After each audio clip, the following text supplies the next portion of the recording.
being the author, I guess I like the whole book. But I think I'd mention two chapters in particular. One is a day that I spent alone with Martin Luther King in Madrid. He was, so to speak, off duty.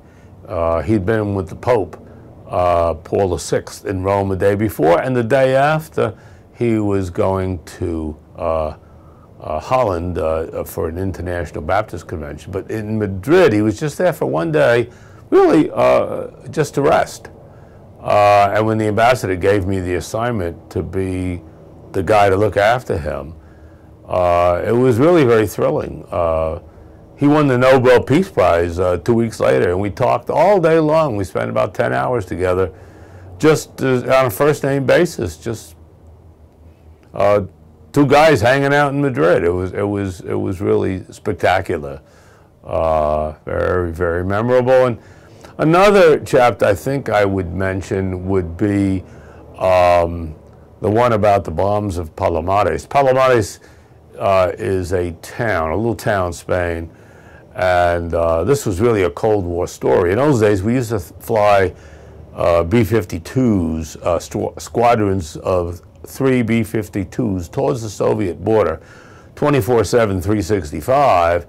Every 6 hours, a new squadron would take off from the east coast of the United States and fly towards the Soviet border, fly around in circles, and then come back.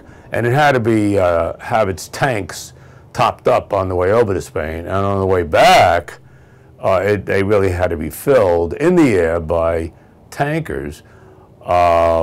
And we in the embassy knew nothing about this, which was really weird.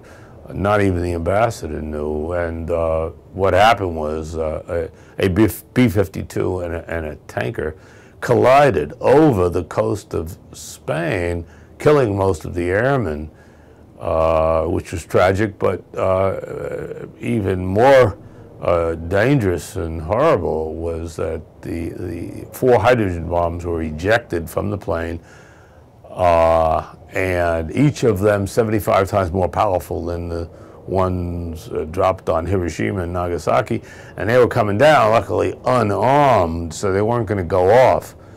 But one was lost in the Mediterranean, 3 fell on this town. 2 of them, their parachutes had been badly singed, and they came down too fast, and they broke open, and the plutonium came out. So here I am, I'm a cultural attaché in Madrid. I'm trying to get the Spaniards to like jazz music and read Mark Twain and think that we have a culture. And meanwhile, we're dropping hydrogen bombs on them. So this was a real catastrophe. I'd say those are the 2 chapters that are the strongest, I think, most powerful for me.